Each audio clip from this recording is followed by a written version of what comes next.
Bonjour à tous et à toutes, je suis ravie de vous retrouver dans une nouvelle rubrique d'énergie essence. Aujourd'hui, je veux vous parler des constellations familiales et aussi des paronges, c'est-à-dire paponge, mamange et constellations familiales. Alors, rentrons dans le vif du sujet. Vous avez perdu un petit bout, il est né vivant et vous l'avez perdu par la suite. Peu importe le nombre de jours, de mois, c'est très très dur de perdre son enfant. Du coup, actuellement, on dit paponge et mamange pour les tout petits bouts qui viennent à naître.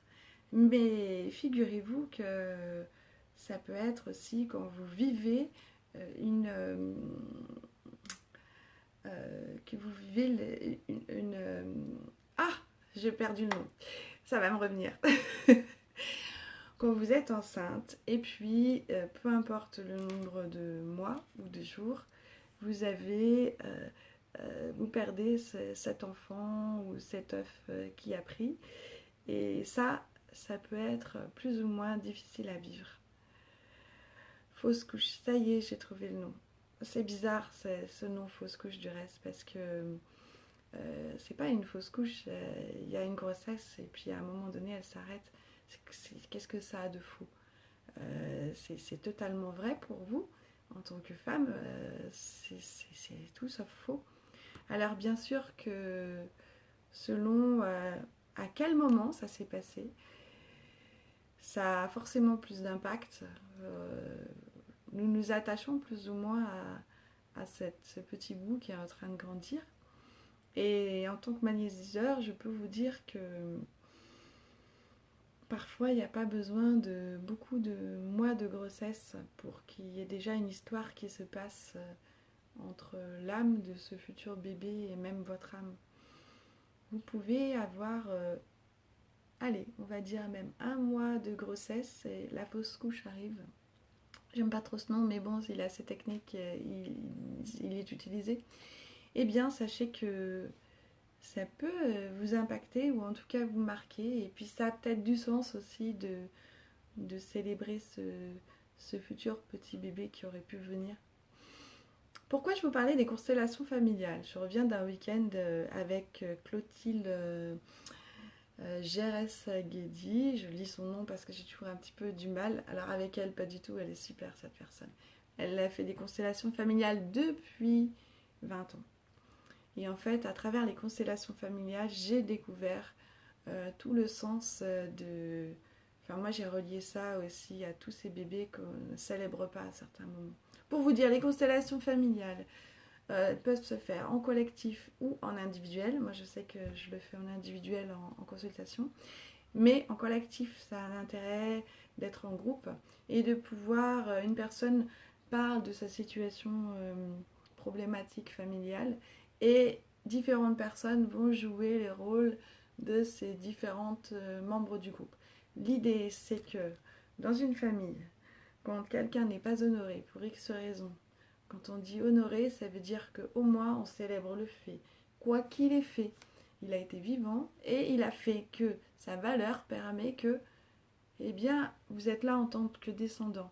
Et quand il y a ce manque d'honneur qui est fait à certains membres de la famille, il y a une espèce de fluidité énergétique qui ne se fait pas et qui peut aller toucher les générations futures.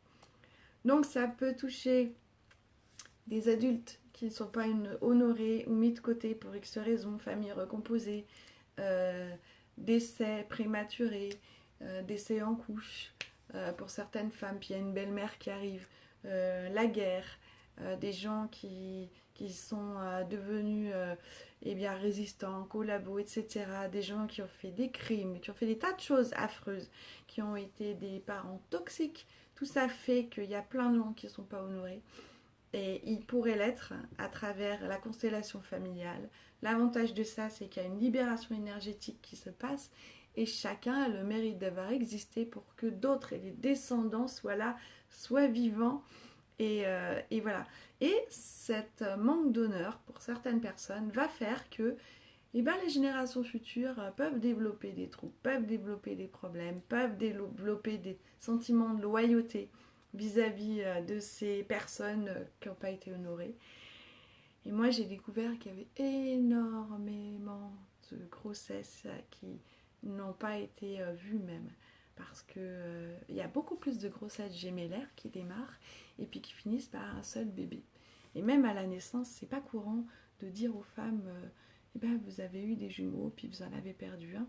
Même si les sages-femmes le découvrent à la naissance, souvent ben, on va célébrer cet enfant qui est là, qu'on pense unique, et en fait il y avait une grossesse gémellaire au départ.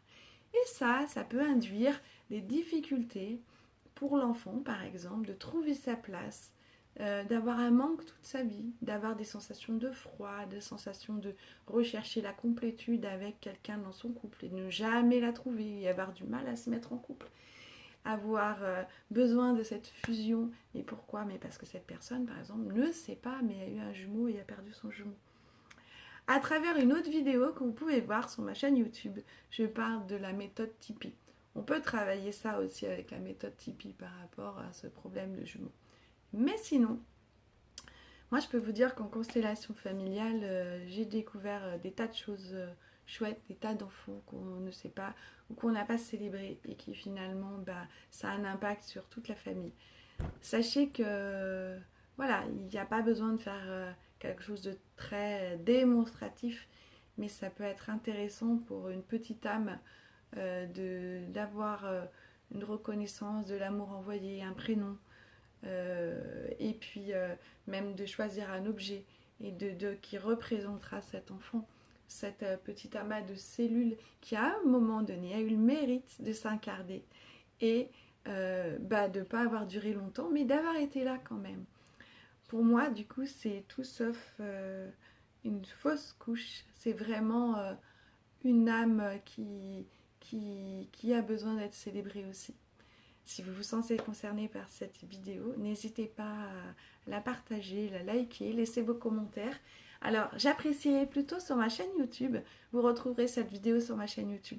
Parce que sur Facebook, ça va passer au bout d'un moment, ça se verra un petit peu moins. Et sur ma chaîne YouTube, vous pouvez toutes les retrouver. Et vos témoignages sont très importants, principalement sur la chaîne YouTube. Voilà, je vous remercie, à bientôt dans une autre rubrique d'énergie essence.